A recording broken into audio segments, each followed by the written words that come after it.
Hello, BretFlixers, and welcome back for yet another episode of the always exciting BretFlix. This is BretFlix episode 4. I'm titling this one The Dream Master.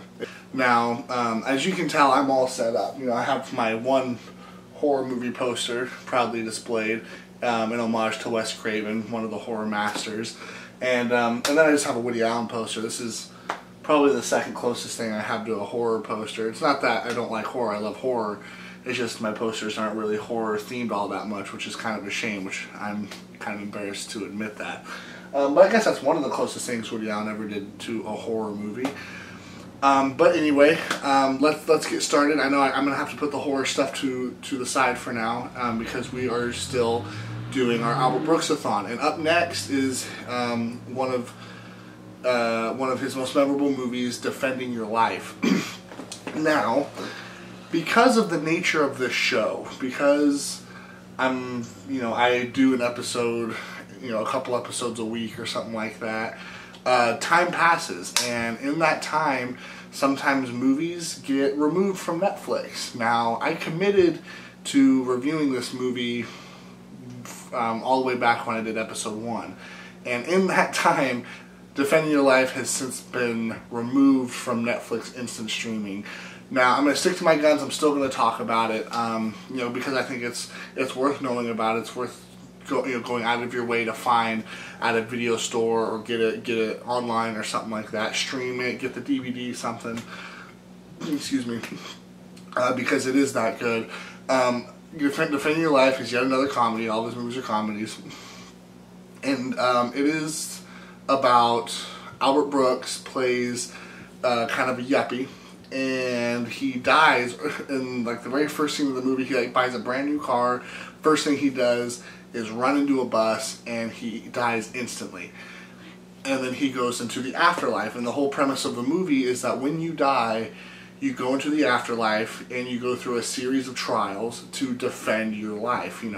Basically there'll be like a prosecutor, and they will be attacking you, and they will bring up instances from your whole life, which Albert Brooks has to watch on like a big screen, and they'll say, "See, look, you were a coward in this scene, blah blah blah blah," and Albert Brooks will be like, "No, I wasn't being a coward. I was trying to do the right thing by whatever." So he's defending his life, and if you defend your life well enough and prove that you are, I guess, worthy, you move on to the next step in the cycle, which the movie doesn't really tell you what that is, but you go from life on Earth to this defense stage and somewhat of an afterlife, and then you move on to another stage, and in each stage your brain becomes more powerful, and you can use a higher percentage of your brain and all this stuff, and if you fail, you have to go back to Earth and basically be reincarnated and go through your life again. So this movie is really funny. It explores a lot more about Brooks' themes, where he's very self-critical, where he's never quite sure if he's good enough, and so he kind of attacks a lot of himself in this movie, but he defends himself, and I won't tell you whether or not he gets to move on, but in the process he falls in love with another person who's defending their life, played by the always great Meryl Streep, and they have their romance, and she might get to move on too, and he might get to move on, but they don't know if they'll get to move on together if they both make it. So Defending Your Life, it's a wonderful movie. It's I love the romance in this movie. I usually don't get too caught up in that kind of thing in films, but the chemistry between Brooks and Streep is just spot on. I mean the second they meet in the movie, you're just like, yes, they're in love, and you're just along for the ride. So I highly recommend Defending Your Life by Albert Brooks. Okay, so now on to some horror picks, because after all, it still is Halloween season, still is October. Now, digging a little deeper into the Netflix library, I did find some more that I think are worth talking about. And I'm going to start off with not exactly a horror movie, but I guess you could call it a horror movie. It is pretty creepy. It's kind of a horror comedy from the beloved Tim Burton. His film, Sleepy Hollow. I feel this is kind of an underrated one. I don't feel like a lot of people talk about this movie, though I feel it's one of his best. I guess it's overshadowed by things like Edward Scissorhands or Batman or something like that, I don't know. But Sleepy Hollow, I think, is Tim Burton at his peak. It has everything I love about Tim Burton. I've never been especially a fan of his movies, but I'm always a fan of the cinematography. I'm always a fan of the productions and design of his movies and the style of his movies. I think he's a brilliant filmmaker. And he tells interesting stories, but I feel a lot of the time, kind of like a Kubrick, how I mentioned in my top 5 video for when I was talking about Paths of Glory, I feel a lot of the time Tim Burton kind of has this dry detachment to his material, and so it's hard for me to really become that emotionally involved, kind of like Kubrick. Not the most flattering comparison to Kubrick, I guess. You know, but Tim Burton is great. You know, he is an amazing filmmaker. He's a one of a kind. He's very unique, and this is one of the few times where I feel I actually did kind of get involved with the story. You know, Johnny Depp plays Ichabod Crane, and he's so funny in the role, and he's very smart yet kind of clumsy and really freaked out all the time, and I just find him super entertaining. He's a great lead. He was a great choice for this. And of course, I love just to look at this movie. The cinematography by I might butcher the dude's name. Emmanuel Lubezki is some of his best work. You know, and he went on to do great things with, you know, Terrence Malick and Iñárritu and stuff. And this is some of the best work he's ever done. The production design's amazing. The sets are incredible. The town of Sleepy Hollow, where this movie takes place, obviously, is just an awe to look at. So I think this is a Tim Burton movie that kind of gets forgotten about. It's worth checking out this holiday season, Halloween season. So check out Sleepy Hollow. And so, since I figure while I have my one and sadly only Wes Craven poster up for a movie I love, Scream 4. Sadly, Scream 4 is not on Netflix. I love this movie, though. If you can see this movie. This is a fantastic movie.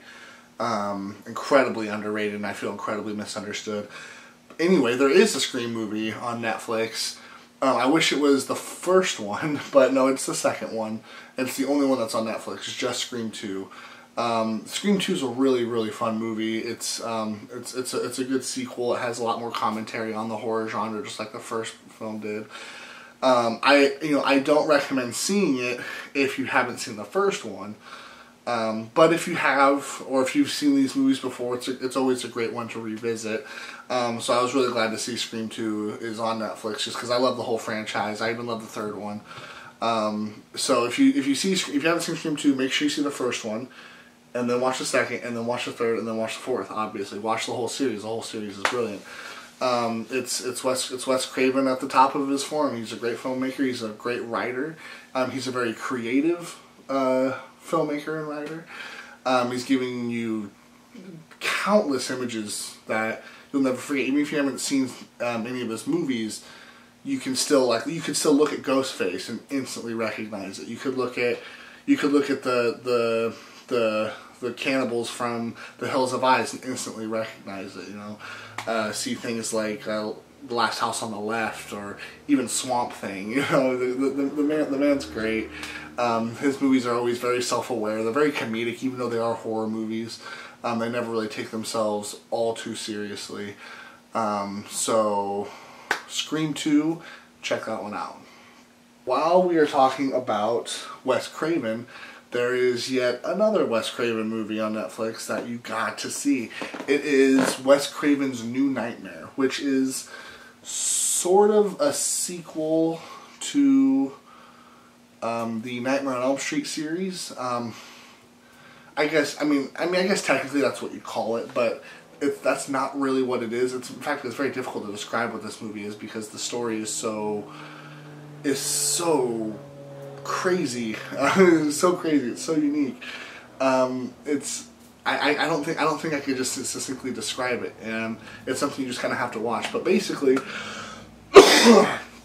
excuse me. The movie takes place in real life. It's not a documentary, but it's supposed to take place like in real life. Everyone in the movie like plays themselves, and it takes place after the final Nightmare on Elm Street movie got, you know, is finished. It was in theaters, it's out of theaters, it's done with. The series is completely finished, and you are reintroduced to the woman who starred in the first Nightmare on Elm Street, and she also had a supporting role in Nightmare on Elm Street 3, and you're reintroduced to her, but not as her character from the series, as her, like, in real life, you know, and kind of what she's up to at that point in her life. You know, now she's married and she has a kid, and, you know, the Nightmare on Elm Street series is all behind her. You know, she's trying to do other things with her career now, yet she's starting to have, like, these nightmares, naturally. And weird things are starting to occur, and it's not just contained by dreams anymore. It's starting to actually happen physically in real life. And she goes to visit Wes Craven. Wes Craven plays himself, and she discovers that the Nightmare on Elm Street series and the character of Freddy Krueger is actually like this demon, like this real demon that Wes Craven once had to face, and the only way he could lock this demon away and keep everyone safe is by kind of locking him into this story of Nightmare on Elm Street, locking him into the character of Freddy Krueger. Now, that's the reason why so many movies were made, because it was the only way to keep this demon or this entity or whatever contained. And now that the series is over with, he's no longer contained, and he's trying to bust out into the real world again. So now Wes Craven has to make another movie in order to keep it contained, and the movie he's making in the movie is the movie you're actually watching. It's this weird kind of mind screw that just circles in on itself, and it's a crazy ride, just story wise, trying to follow it from beat to beat. Like I said when I was talking about Scream 2, about how creative he is as a writer, this is the prime example of that. This whole movie. It's a little cheesy. It's not exactly scary, but just, you know, from one moment to the next, it's just like pure vision, pure creativity, and it's so much fun. It's the only other really good Nightmare on Elm Street movie. You know, I mean, horror fans will praise the original, and I find a lot of them also praise the third one. What's it called? Dream Warriors or something like that. I particularly have never been that big of a fan of the whole series, even Wes Craven's original. I think that there's great sequences in the original, and the effects are really good, and there's a couple really creepy parts, especially when the woman is being dragged along the ceiling and stuff and up the walls, and she's screaming and being torn apart. Like, that always sticks with me. But overall, as a movie, I don't really think it's all that creepy or all that good even. Wes Craven has definitely made a lot of much better movies. And this is the only other film in the series he's directed, and it's like, it is a part of the series, yet it isn't at the same time. It's you know what I mean? And this one, I feel, is the best in the whole franchise. I mean, it's very rare when you have a franchise of movies where there's like 8 movies or whatever, and like the last one ends up being the best. You know, usually the only good one is the first one. That's kind of how things usually go, except for something like Harry Potter or something, where all the movies were consistently good and the last one is arguably the best. This one, I feel like all the movies were consistently pretty terrible and got worse as they went along, and then suddenly the last one was just excellent. You know, but that's what happens when you get Wes Craven involved, someone who is a true artist. Those are some more picks for you. I think that's going to be everything for this episode. I'm not sure exactly what time it is, but I know I have to be getting ready to go to work soon. Again, I hope I was able to give you some more choices. Real quick, I guess I'll recap them. I talked about Albert Brooks's Defending Your Life, and then for some Halloween picks, I discussed briefly Tim Burton's Sleepy Hollow. 2 thumbs up to that one. That movie rules. Scream 2, an awesome movie, and Wes Craven's New Nightmare, an awesome movie. So hopefully that'll hold you over till episode 5. That should be out probably within the week, I'm sure. So, you know, like, comment, subscribe, tell me your thoughts on what I'm doing, and tell me how much you love me, tell me how much you hate me. All I know is I love you guys. I don't have an ounce of hate in my heart, especially not for you guys. And so I'll see you next time.